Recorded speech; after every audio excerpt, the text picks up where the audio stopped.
Vous écoutez le podcast Fluidité, épisode 61. Quel parc d'attractions il y a en France? C'est le sujet de cet épisode, alors restez à l'écoute. Salut, je m'appelle Fabien, je suis français, polyglotte et professeur de français. Vous êtes sur le podcast qui vous parle de culture, d'histoire ou de géographie française, d'astuces d'apprentissage et bien plus encore, dans un français naturel et facile. Bienvenue dans le podcast Fluidité. Bonjour et bienvenue dans ce 61e épisode. Si vous voulez profiter du podcast privé Je vous explique, où je vous explique la grammaire de chaque épisode, les conjugaisons, les temps, les verbes irréguliers, tout ce qui est difficile, je vous invite à rejoindre le club VIP. Je vous mets le lien dans la description du podcast sur Spotify et sur YouTube pour vous inscrire. On va parler cette semaine des parcs d'attractions qu'il y a en France. Je vous donnerai les incontournables et vous serez surpris de voir qu'on a un parc qui a été élu le meilleur au monde et c'est peut-être pas celui que vous pensez. C'est une idée qui m'a été donnée par une personne sur mon canal Telegram public, donc merci à elle, elle se reconnaîtra si elle écoute cet épisode et n'hésitez pas à nous rejoindre sur Telegram, je donne des cadeaux surprises, je fais des quiz, des jeux, je vous recommande tous les jours des contenus différents, etc. Et donc je vous mets le lien du canal Telegram dans la description de l'épisode. Alors, qu'est-ce qu'un parc d'attractions ? C'est un parc de loisirs ou un parc à thème qui propose de se divertir en participant à différentes activités. Donc, il peut y avoir des manèges comme des montagnes russes, des spectacles, des jeux, etc. On fait une petite parenthèse sur les montagnes russes. On les appelle comme ça parce qu'elles ont été inventées en Russie, à Saint-Pétersbourg. Mais le paradoxe, c'est qu'en russe, on les appelle littéralement les toboggans américains. J'ai vu ça récemment en regardant ou en écoutant quelque chose en russe l'autre jour, donc je trouvais l'anecdote assez marrante. En France, comme dans beaucoup de pays, il y a souvent des fêtes foraines temporaires, qu'on appelle aussi des foires. Bon, une foire, c'est pas obligatoirement une fête foraine, ça peut être un grand marché qui revient souvent à une même période de l'année, comme une foire au jambon, une foire au vin, etc. Donc une fête foraine, c'est une foire où il y a principalement des manèges ou des montagnes russes. Un manège, c'est généralement une grosse machine qui tourne assez vite dans différents sens pour vous donner des sensations fortes. Donc aujourd'hui, on parlera plutôt des parcs d'attractions à thème qui ne sont pas temporaires mais ouverts durant toute l'année ou presque et qui se trouvent toujours au même endroit. Est-ce que vous connaissez Astérix et Obélix ? Je disais dans un autre épisode que j'aimais bien cette bande dessinée parce qu'il y a beaucoup d'humour dedans et en effet, elle est très connue des Français. En France, il y a un parc à thème qui s'appelle tout simplement le parc Astérix qui est ouvert depuis 1989. C'est un parc à visiter plutôt en famille avec des enfants. Vous serez plongé dans l'univers de la BD, de la bande dessinée. Il y a différentes zones thématiques à l'intérieur du parc qui rappellent différents livres d'Astérix et Obélix, comme par exemple l'Égypte, l'Empire romain, la Grèce, etc. Bien sûr, il y a des manèges à sensations fortes que pour les adultes, d'autres pour toute la famille et certains pour les enfants seulement. On peut y rencontrer des personnages célèbres et faire des photos avec eux par exemple. En tout cas, c'est le 3e parc à thème le plus visité du pays, avec 2,3 millions de visiteurs en 2019. Il est situé à environ 30 km au nord de Paris, dans le département de l'Oise. Et si vous voulez passer la nuit dans un hôtel, il y a des cabanes en pleine nature, ou d'autres qui ressemblent à des bâtiments de l'époque de la bande dessinée. Donc c'est une ambiance assez sympa. J'y suis jamais allé parce que quand j'étais enfant, j'habitais tout au sud de la France et le parc était tout au nord, donc c'était trop loin. Ensuite, si vous aimez les volcans, il y a un parc d'attractions sur ce thème qui s'appelle Vulcania. Il a été créé par un ancien président de la République, Valéry Giscard d'Estaing, en 2002.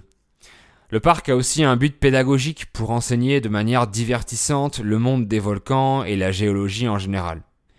Il est situé en plein milieu de 80 volcans éteints, dans le centre de la France, dans un parc naturel régional, dans le Massif central, qui est une chaîne de montagnes. Il y a bien sûr des attractions pour toute la famille, certaines sont souterraines et d'autres vous emmènent en hauteur pour profiter de la vue sur les volcans aux alentours. Il y a aussi des manèges à sensations fortes, des ateliers interactifs avec des écrans tactiles, des hologrammes, des films avec des effets spéciaux, etc. Et puis des spectacles, des expositions, tout ça. Donc je trouve que c'est une bonne initiative pour sensibiliser les enfants à la nature, tout en s'amusant. J'y suis jamais allé, mais je serais curieux d'y faire un tour un jour. Donc il est situé vers le centre est du pays, près de la ville qui s'appelle Clermont-Ferrand. Il y a un parc où je suis allé étant petit et que j'ai vraiment adoré, c'est le Futuroscope. Et comme son nom l'indique, c'est un parc dont le thème est le futur, et en particulier la technologie, les sciences ou encore l'espace, et c'est pour ça que je l'ai adoré. C'est aussi un parc à visiter en famille, mais on peut aussi le faire entre jeunes adultes. Il est ouvert depuis 1987, et durant son apogée dans les années 90, c'était un parc qui était plutôt original et surprenant, parce qu'il proposait des attractions assez futuristes, avec de la nouvelle technologie qu'il n'y avait pas ailleurs. Bon, de nos jours, c'est un peu moins vrai parce que d'autres parcs proposent aussi des attractions de très haute technologie. Je me souviens qu'il y avait une attraction qui était une salle de cinéma géante. Dedans, il y avait un écran sur tout le plafond à 180 degrés. Les sièges étaient très allongés et on pouvait voir tout l'écran au-dessus de nous comme si c'était le ciel et on voyait plein d'étoiles ou de planètes, donc c'était vraiment extraordinaire. À l'époque, c'était un des premiers parcs français à proposer des films en 3D avec des lunettes spéciales, par exemple. Il y a un bassin artificiel où il y a un spectacle de fin de journée, il y a des jets d'eau et des projections d'images dessus avec du son et de la lumière. C'est vraiment magnifique et magique, surtout pour les enfants. Bref, le Futuroscope est réputé pour les moyens techniques utilisés pour donner une expérience sensorielle incroyable aux spectateurs, qu'il s'agisse d'écrans de cinéma hors du commun, de sons ou d'images de haute technologie, etc. On en prend plein les yeux. Le parc se trouve à côté de la ville de Poitiers, c'est vers le centre-ouest de la France, à environ 350 km au sud de Paris et à 250 km au nord de Bordeaux. Donc c'est un parc que je conseille fortement pour son originalité et c'est pour ça que je dirais qu'il est presque incontournable. Alors je l'ai su en faisant mes recherches pour cet épisode, mais en France, il y a le parc du Petit Prince, pour les fans du livre de Saint-Exupéry et de son univers. C'est pour ça que j'ai trouvé que c'était sympa de vous en parler. C'est un parc majoritairement aérien. Par exemple, il y a une attraction où on peut monter à 150 mètres de hauteur dans un ballon gonflable pour profiter de la vue spectaculaire. D'ailleurs, ce ballon gonflable à air chaud, ça s'appelle une montgolfière. Le nom vient des deux frères qui l'ont inventé, les frères Montgolfier. Le parc d'attractions se situe en Alsace, près de la frontière allemande et suisse, pas loin de la ville de Strasbourg, donc au nord-est du pays. À propos du parc suivant, c'est un honneur que le seul d'Europe soit en France et près de Paris. Bon, si je vous dis qu'il parle de l'univers de l'entreprise géante du dessin animé et qui a récemment acheté la licence Star Wars et celle de Marvel aussi, le personnage le plus connu de cet univers est une petite souris qui s'appelle Mickey. Bon, je parle évidemment de Disneyland Paris. Bon, c'est sans surprise le parc le plus fréquenté de France, avec un record de 16 millions de visiteurs en 2012. Il représente 6,2% des bénéfices du tourisme français et il emploie 14 000 personnes. Il est composé de deux parcs, le parc Disneyland, qui a été ouvert en premier en 1992, et le parc Walt Disney Studios, ouvert depuis 2002. C'est un parc magique et féerique pour les enfants, mais aussi pour les adultes, parce qu'on a presque tous été bercés dans notre enfance par l'univers de Disney. Le parc est tellement touristique qu'il y a une gare de TGV SNCF qui arrive directement à l'entrée du parc. Vous y trouverez environ 58 attractions, avec également des manèges à sensations fortes, mais aussi d'autres pour toute la famille, comme le bateau des poupées, et certaines pour les plus petits. Si vous avez déjà fait le bateau des poupées, la musique de l'attraction vous reste dans la tête pendant au moins 3 jours.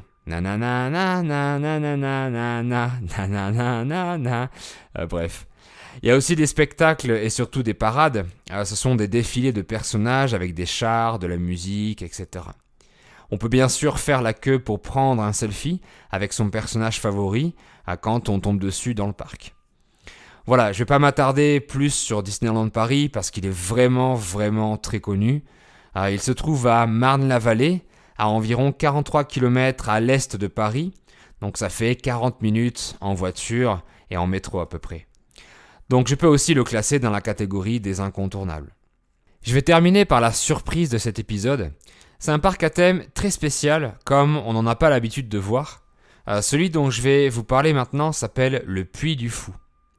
Le Puy, qui s'écrit P-U-Y, c'est un nom français qui veut dire une académie du Moyen-Âge qui récompensait des œuvres musicales, lyriques ou autres. Donc c'est un mot qu'on n'utilise pas du tout de nos jours.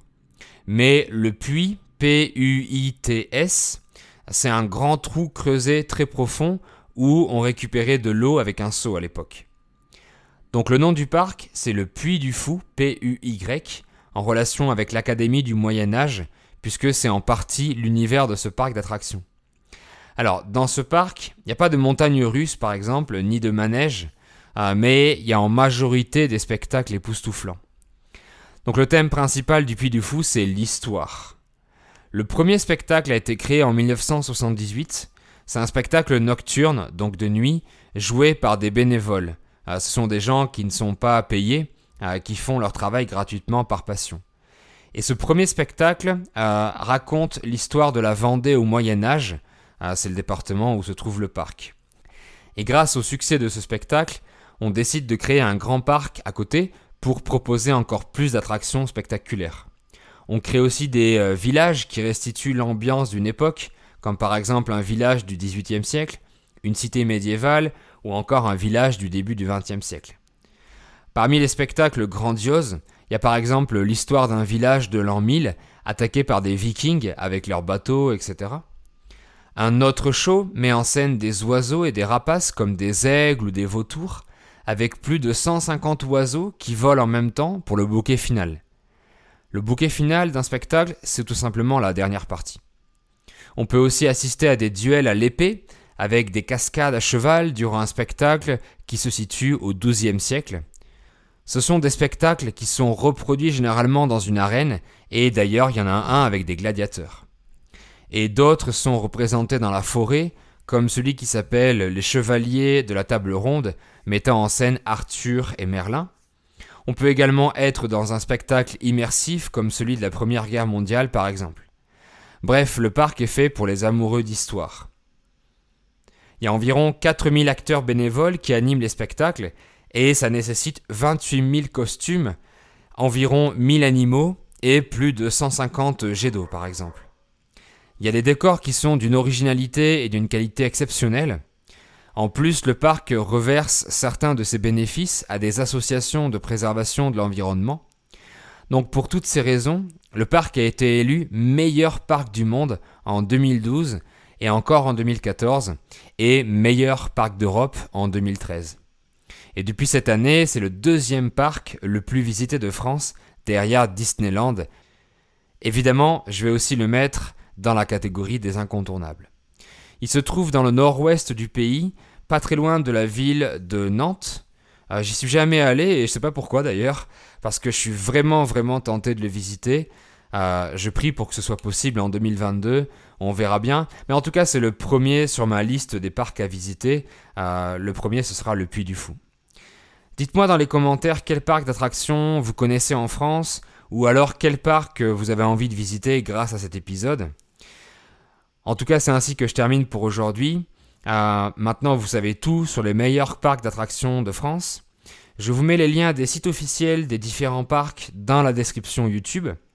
Et aussi sur YouTube, vous pouvez retrouver chaque épisode du podcast où vous allez pouvoir activer les sous-titres en français, mais aussi en anglais, en espagnol ou en portugais si vous êtes débutant. Donc je vous mets aussi le lien dans la description. Merci beaucoup d'avoir écouté et on se dit à très bientôt dans le podcast ou sur ma chaîne. Bye bye!